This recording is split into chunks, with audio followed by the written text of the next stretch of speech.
ठीक है, एनसीसी। ठीक है, और इसमें भी मैं वैसे ही चार्ट लगाता हूँ, लेकिन इसकी कहानी थोड़ी अलग है। इसमें आपको और मजा आने वाली है।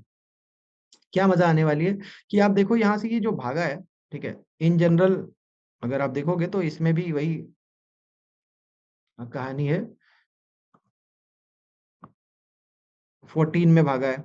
ठीक है, 14 में अगर आप देखोगे तो यहाँ से लेके यहाँ तक जो भी 14 में, लेकिन यहाँ पे खत्म नहीं करके यहाँ तक अगर मैं देखूं, ये मतलब 15 तक कुछ टाइम तक भागा है। ठीक है, ऐसे ही मैं 4 में भी जा रहा हूँ, तो 4 में भी मैं 4 के एंड तक नहीं खत्म करूंगा, मैं 4 से भी एंड आगे खींच दूंगा। ठीक है, कि लग रहा है जहां तक भाग रहा है वहां तक मैं देखूं तो कि क्या हो सकता है।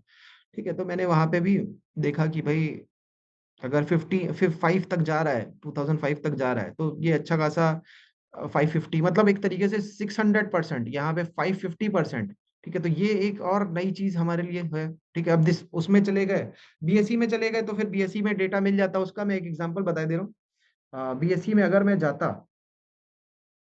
तो मेरे को 1994 में लमसम 138% का रिटर्न दिखता, जनवरी 1 से लेके दिसंबर 31 के अंदर अंदर। ठीक है, लेकिन वो तो हम जा नहीं रहे। लेकिन अब यहाँ से हमको कुछ चीजें और पकड़ में आ रही। ये टॉप देखो कहाँ पे पड़ा है, दिसंबर 2007 में। ठीक है, ये टॉप देखो कहाँ पे पड़ा है, ये भी दिसंबर 2017 में।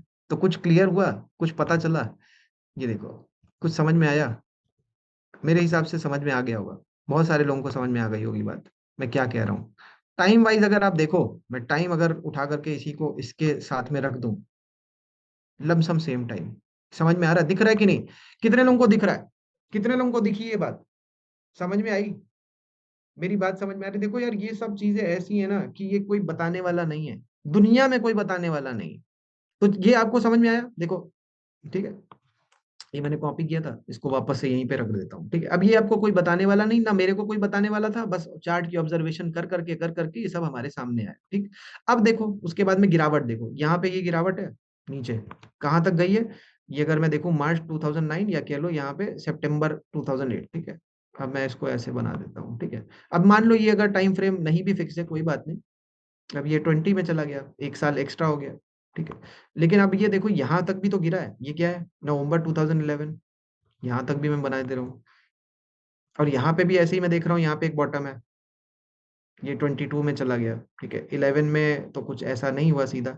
ठीक है, नवंबर या जो भी है। ठीक है, ये मगर आगे बढ़ के देखता हूँ तो मैं यहाँ पे भी मेरे को एक टाइम दिख रहा है, अगस्त 2013।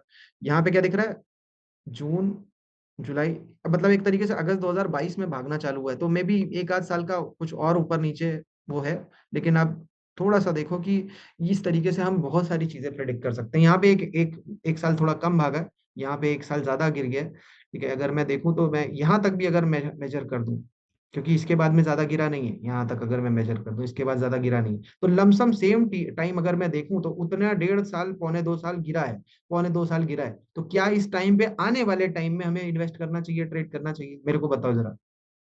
नहीं करना चाहिए। ठीक है, अब यहाँ पे भी अगर मैं देखूं 2014 के स्टार्ट से जो भागा है, 2014 के स्टार्ट से जो भागा है, तो उसके पहले से ही भाग रहा है एक्चुअल में। ठीक है, अब यहाँ पे भी शायद थोड़ा पहले से ही भाग रहा था, यहाँ पे भी शायद थोड़ा पहले से भाग रहा था, मेरी गलती कि मैंने उस चीज को नहीं पकड़ा हुआ है। ठीक है, बट चलो मैं वहां से भी कर लेता हूँ कि सितंबर 2013 से भागा हुआ है। ठीक है, यहाँ पे भी शायद अक्टूबर से मैंने गलती कर दी है, लगा दिया है, या जो भी है, थोड़ा सा पहले ले लो मान लो। ठीक है, तो अब यहाँ पे भी देख लेते हैं कि भाई हमारा इधर तो 8-9 महीना इस साल का तो हो ही चुका है, उसके थोड़ा सा पहले भागा है, तो वो भी देख लो।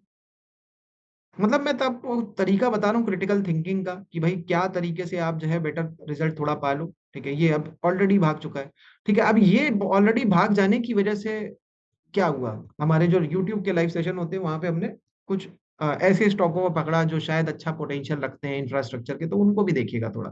ठीक है, अब हम आगे बढ़ते हैं, यहाँ पे हम और टाइम नहीं लगाने वाले। मतलब मैंने आपको एक सोचने का तरीका बता दिया है कि सोच हमें कहाँ तक ले जा सकती है, हम कितना आगे बढ़ सकते हैं, कितना हमको रिटर्न मिल सकता है। अब देखो ये लमसम दिखा रहा है कि जनवरी में कहीं जाके टॉप बनाया है इसने। ठीक है, लेकिन एक बात समझना, ये यहाँ पे टॉप बनाने के बाद में यहाँ पे जो टॉप बना है, कोई बहुत बड़ा रिटर्न का डिफरेंस नहीं आया है, साइडवेज ले जाकर के इसने मारा है।